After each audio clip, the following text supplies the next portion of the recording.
العلماء إن وقت السحر فيه عبادة أفضل من الصلاة ومن قراءة القرآن ومن التهليل ومن الدعاء المطلق إلا الاستغفار، لأن الله يقول وبالأسحار هم يستغفرون، وقال والمستغفرين بالأسحار.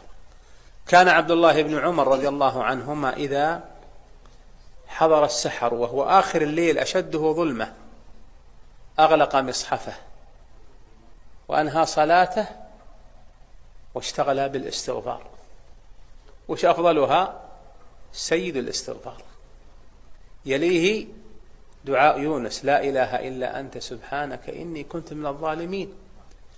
ومن جوامع الاستغفار ما جاء في الحديث قال أستغفر الله الذي لا إله إلا هو الحي القيوم أو الحي القيوم وأتوب إليه 3 غفرت ذنوبه وإن كانت عدد حبات رمل عالج. وين عالج أبو صالح؟ لا والله ما هو بخالي ولا هو بخالك. وين عالج أبو صالح؟ خاف أنها انفدات الشقة. عالج هي النفود الكبرى، اسمها عند العرب نفود عالج، رمل عالج، وسماها النفود الكبرى المستشرقون.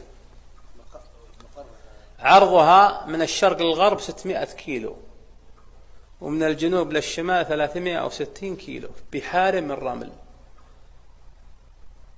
لو أملا لكم القارورة هذه من الرمل ومن نجتمع كلنا عليها نحط لنا سفرة الخفاشية ذي وننثرها نقول يلا خلنا نعد حبات الرمل، كم يبي لنا يا أخواني؟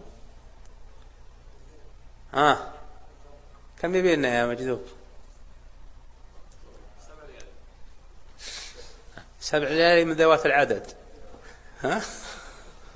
لا كلنا نجتمع عليها نملة مثل هذا وننثرها. ما تبي لو استعجلنا 2 ساعة ولا نقول بها.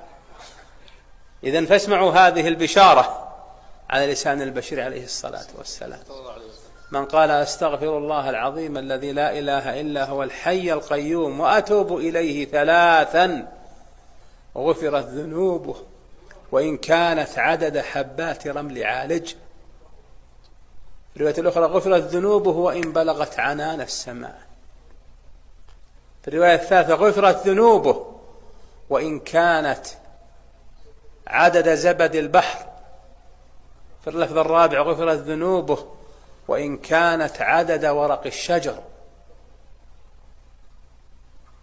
هذا الاستغفار وهذا وقته، فلا تفوتنكم هذه الأوقات حتى ما تطقكم الحاسوفة الصدز يوم القيامة. ليتنا وليتنا. نعم.